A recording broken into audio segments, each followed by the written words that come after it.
And we're brought to you, of course, by Christian Indie Authors Readers Group.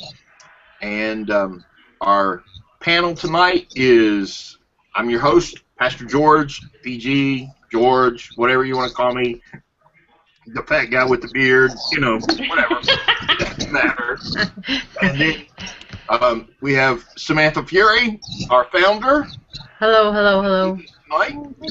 And then to her right is, well, at least on my screen, is our illustrious guest tonight, Miss Gentry, author of The Gift of Light and The Gift of Knowledge. And then beside her is, oh, Lori, your name just flew right on my head. Isn't that terrible? Laura Marshall.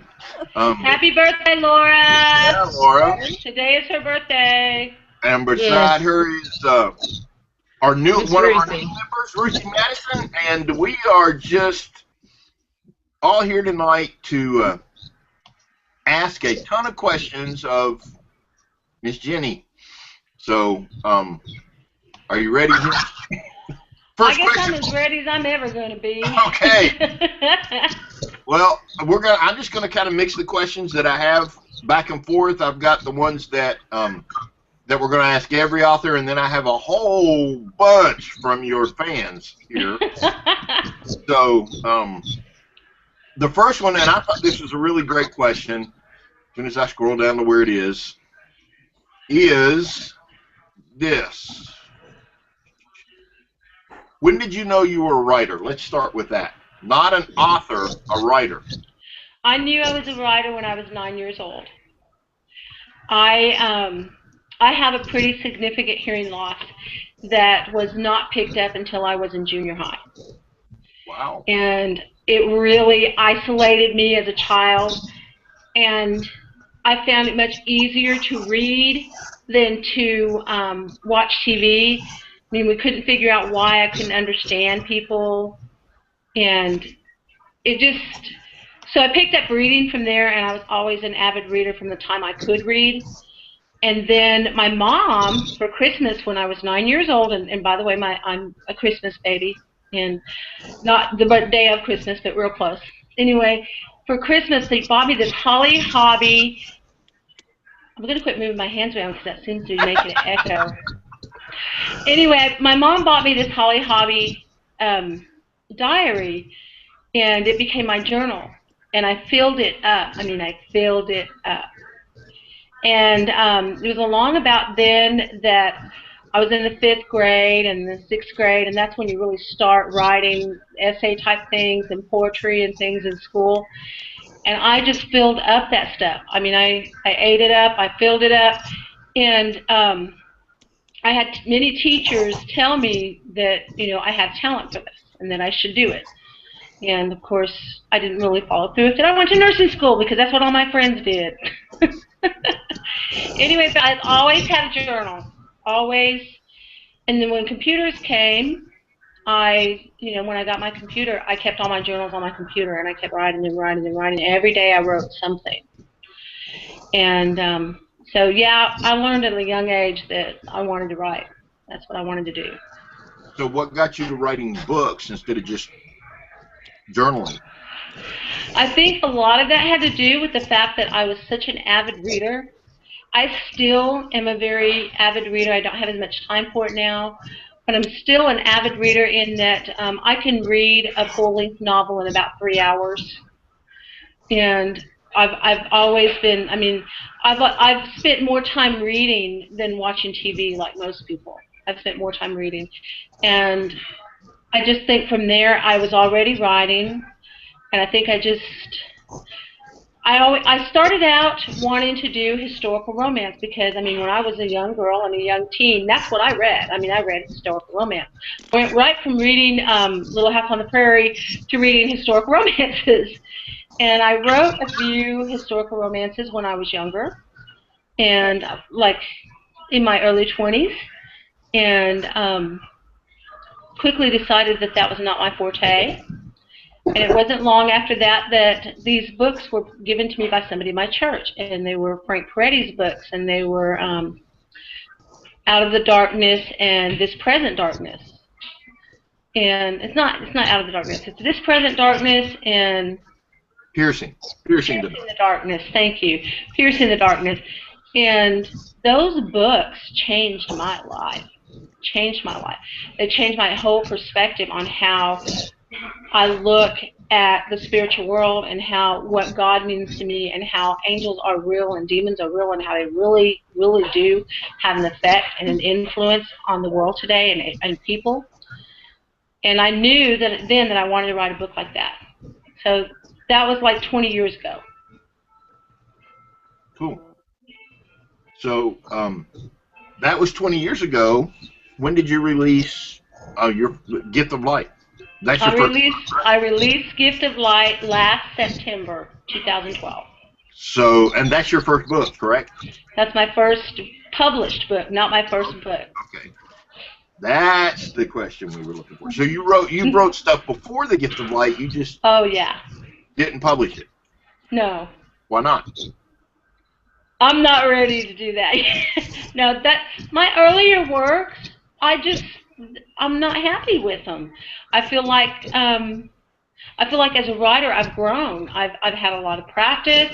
I've done different sites where I learned how to write and I learned how to critique, and people beat me up. I mean, telling me, you need to fix this, you need to fix this, you need to do that, you need to do that, And I learned, and I go back and I read one of the first novels that I wrote now, and I can see how terrible it was. I don't know how else to say that. It was pretty bad.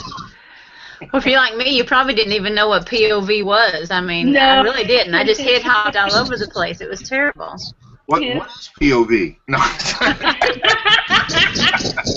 I'm going to tell you, just so you know that I know, POV is point of view. Hey, you never know. Some of our readers may not know that. I mean, as a reader, you don't think about those kinds of things. As a writer, you do, but as a reader, you just read to enjoy. I mean, I don't know about you guys, but that's what I do. So, let's see. Let's grab one of Ruthie's questions here. Hey, name some of the difficulties you had to overcome to actually get your first book published. That was a good question, by the way, Ruthie. That's a very good question, and I could talk all night about that. I think one of the first difficulties I had to overcome to get the first book published was the whole stigmatism of traditionally published versus self-published versus having a small publisher. And I published Gift of Light with a small publisher. And they were very helpful, but it was a business decision for me to not do that again. And I know everybody's giggling. It was a purely business decision for me to not do that again. And I think that was the first hurdle to get over, is that I could actually do it. I could actually publish it. Yeah, there's the first book. And I tell you, the small publishers, they designed the book cover. They did a beautiful job. They did a great job with the formatting.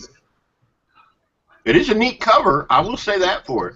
It's a beautiful cover, and they did a great job. They just did a really, really great job. And I have to say, I'm very pleased with the job that they did. But I've learned how to do this stuff kind of on my own now.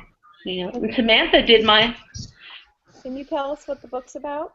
Yeah, tell us a little bit about it. The Gift of Light is about a girl named Emily. And in the start of the book, Emily has lost her father, who was her sole parent.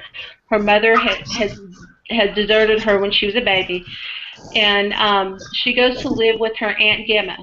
Now, Aunt Gemma is deaf and mute, and she is a housekeeper for a very wealthy man named Miles Perry. And Gemma has the gift of light long before Emily realizes that she does. Her Aunt Gemma can see angels and demons. And she has her own personal guardian named Staniel. And Staniel is a real special little angel. And of all of the characters in the book, I get more feedback about Staniel than anybody else. And he's just a little angel. And anyway, it goes on to the series is all about Emily, but the first book it centers around Bradley. Bradley is the antagonist in the beginning of the book, and he through Emily's prayers and Gemma's prayers, Bradley gets saved. But Bradley's father is a senator, and Bradley's father has a lot of demonic influence in his life, and it shows that in the book.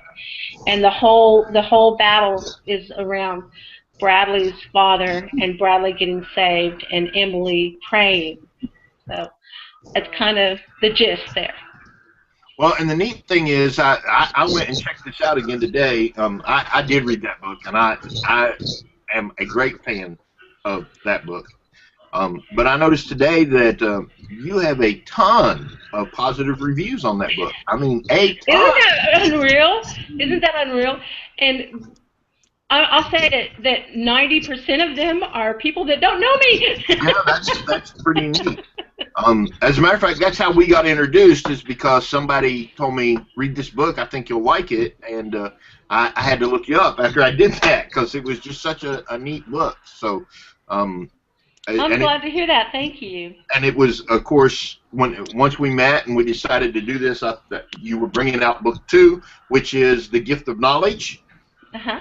And why don't you tell us a little bit about the premise of that book, because that's the new one, correct? That's the new one. Okay. That's the new one. The Gift of Knowledge is about Emily as she has grown up now. And Miles Perry, who is her benefactor from the first book, had passed away in the first book. And he leaves Emily some very ancient journals from 16th century Spaniards.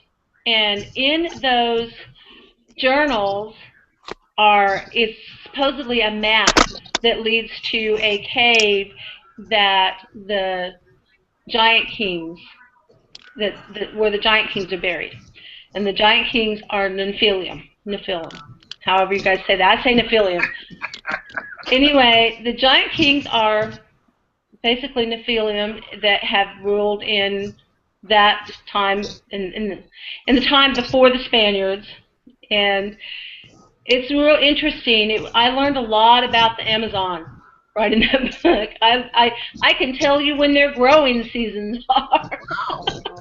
I did a lot of research for the Amazon, but it's an epic trek through the Amazons, and it's they have an antagonist, Dr. Carmen Lazar, who is greatly influenced, has a great demonic influence in his life, and he's after what the archaeologists are looking for. And I noticed, you told us earlier that the thing that made you want to write was Frank Peretti's books. Yes. And I noticed that you write kind of in the same genre that Peretti writes. Absolutely. Absolutely. Would you say that he's the driving influence that made you write a book on angels and demons?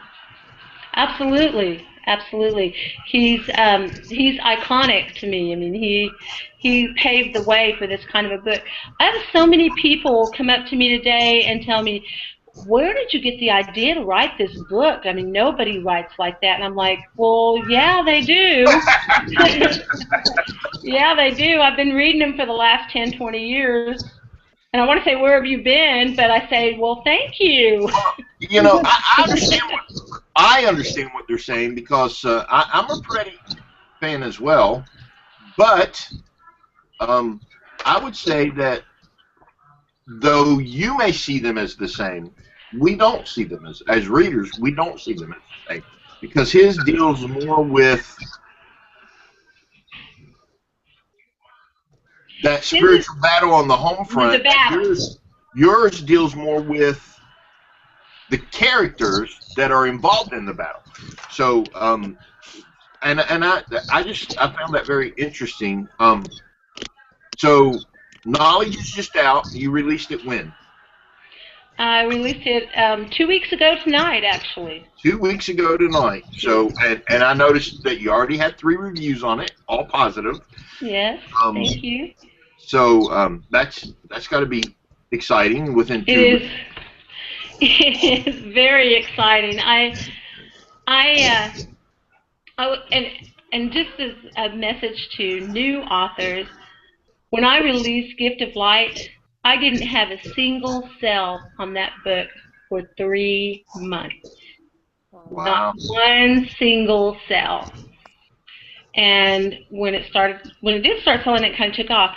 With knowledge, I mean, I've sold books every day since I released it. It's unbelievable. But it took 3 months solid, and I couldn't figure out. I got so frustrated. I prayed about it, and I said, God, what am I doing wrong? Help me out here. The publisher was getting really frustrated, and we were all just like doing that. And then I don't know. I had a really terrific breakthrough, and all of a sudden it just started selling. And did you do anything different?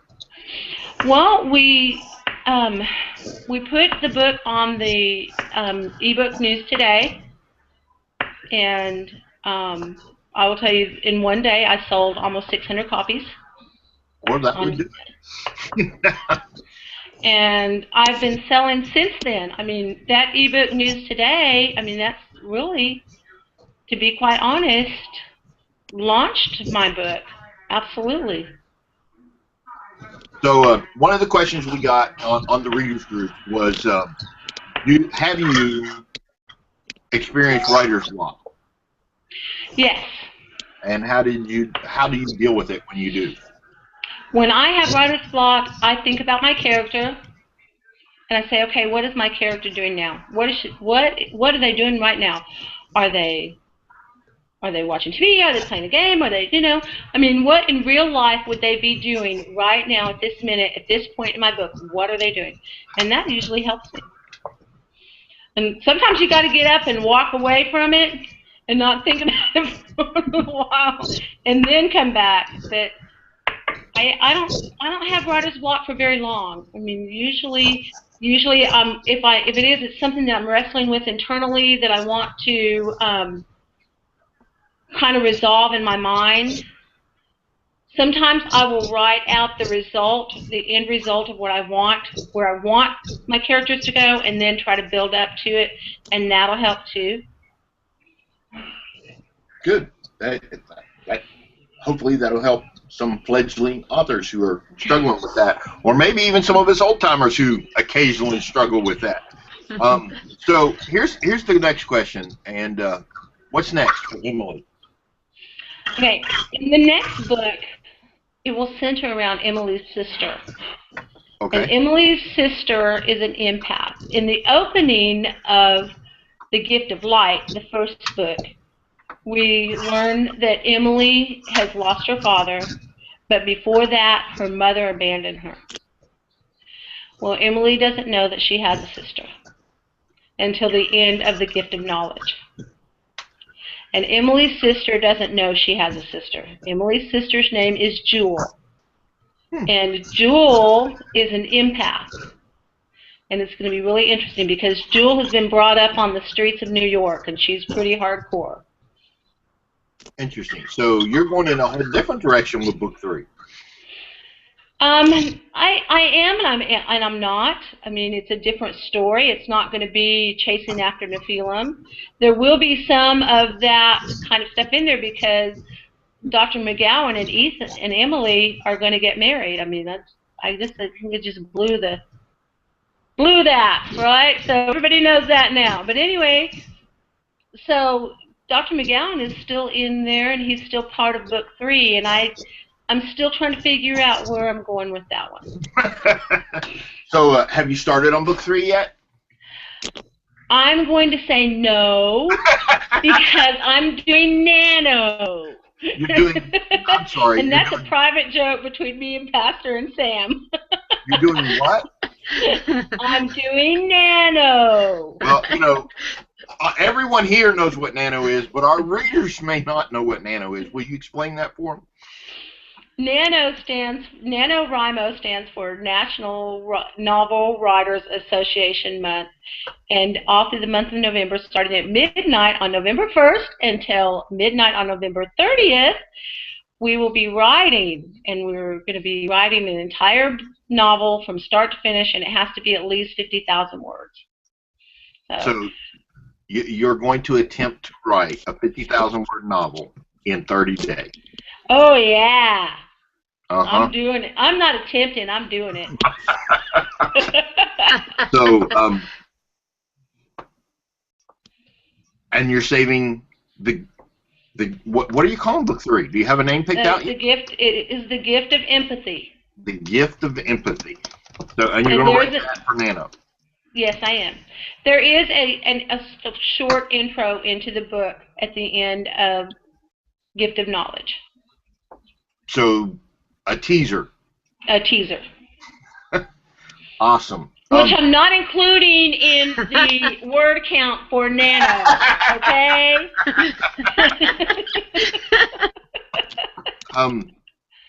Anybody else have any other questions for us? I think we covered maybe not all the actual questions, but the intent of all the questions that we were given.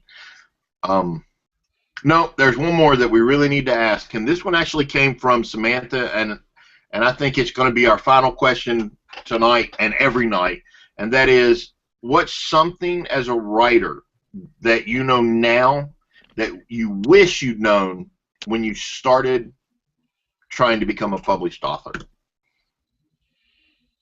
That you don't have to be perfect. Oh. You don't have to be perfect. I think that so many new writers get caught up in this inner editor thing where they feel like it's never going to be good enough. I don't want to show it to anybody. Nobody will like it. Nobody will read it. It's stupid. That kind of mentality. I write, and I just write, and I will go back and clean it up myself later, but I always have somebody edit for me. And that's all part of it, and it's all part of polishing. It's part of the process. And that you should not preclude yourself. I mean, you should not be so stressed about how good it is what you're writing when you're writing. You can always go back and fix it later. You don't have to be perfect. So that... So, and I guess we'll make this a last question too. What do you wish readers knew about Jen Gentry that you just can't put in the back of a book in the About the Author section? I've been through a lot, and what I want my readers to know is that no matter what you go through, or no matter what path you walk, or how far you've gotten off the path from Christ, He will always take you back. And He's taken me back time and time and time again. And I hope that if nothing else, my readers take away that you're never alone. You're never alone. You never walk these paths alone. And believe me, I've walked some scary paths. And without Christ, I never would have made it. And I hope that if my readers learn anything about that or learn anything from my books, is that they are never alone, that Christ is always with them. Awesome. Well, thanks for joining us tonight and letting us look at your cave, and move your head to the left so we can see your other picture. There you go. So, can you see it? We can. Hey, Sam, will you pop both of her covers up again for me real quick? Yeah, hang on just a second and talk a little bit. Sure. I'll be glad to. Well, while Sam's doing that, let me tell you that next week, next Thursday, we will start on time. We figured out all the bugs, and we've got it all linked up. And so we will be starting on time. And our guest next week is, are you ready for this? I have scored for us the founder of the Christian Indie Authors Network, Miss Samantha Fury, who will talk to us about starting Christian indie authors and what she hopes we will, our readers group will become, and how it's going to be different than all the other reader-author meeting groups that are out there. So, and she just disappeared right as I went to click on the books. Put them back up, Sam. Yeah. No, all I see is you. Sometimes have a mind of their own. Yes, I know. Isn't that Getting crazy? ready to pull the first one back up here. Here's the. All right. This is the gift of light coming here as soon as our computers cooperate. We always have technical difficulties. There we go. You get the light? Now talking, it should be up. Yeah, the gift of light front and center while I'm talking here. That should pull it up. And I'd like to. Something happened. We lost Ruthie. I don't know what happened to her, but we hope to interview all our authors at some point in time. Okay, now I'll get this. Would you go say something about where we can find this book at, Pastor? Yeah, no, I'm going to let Jenny do that. Jenny, where can we find you online and get your books? You can go to Amazon.com and type in Jen Gentry, and both my books will come up. The Gift of Light and The Gift of Knowledge. And if you want to know a little bit more about what's going on in Jen's life, you can also go to her website, which is JenGentrysBooks.com altogether. JenGentrysBooks.com. And of course, if you haven't already, you should really follow her on Facebook and make sure that both her author page and her Facebook page get a lot of likes. So thank you. And we expect to see a whole lot more from Jen in the future. I'll just be real honest with you. I think she's as good as any of the trade novelists out there in the Christian sector, maybe better. So thank you. But I have a soft spot for indies, so don't take my word for it. Grab these two books and read them for yourself. And I'll speak for a second. Pull this one up on the screen. This is the second one, The Gift of Knowledge, and I'm partial to this cover because I made it. I was trying to say that at the beginning. But it is a great cover. It is a great cover. Isn't it awesome? It is a great cover. I love the images. She picked out the images. It did. We always pray before we do everything, so we prayed before we made the cover, and thank the good Lord, it turned out wonderful. It did turn out wonderful, and I love it. Thank you, Sam. It is beautiful. So there you know, if you're a fledgling author and you're looking for a cover maker, look up Sam Fury. You can also find a whole bunch of different cover artists at the Christian Indie Author Cover Design page on Facebook. And again, if you're seeing this, but somebody sends you the YouTube link and you're seeing this and you haven't joined Christian Indie Authors Readers Group on Facebook, type us into your search box and join. That way you can interact with all of our authors on a daily basis and see what's new, as well as just see what kind of craziness we get up to behind the scenes. With that, God bless you all, and get to reading. Why are you still watching this thing? Go read a good Christian Indie book. Yeah, go read a book. That's go right. read a book. And we'll see you next week at 9 o'clock, and we will be on time next week. God bless y'all. Have a great night. Good night.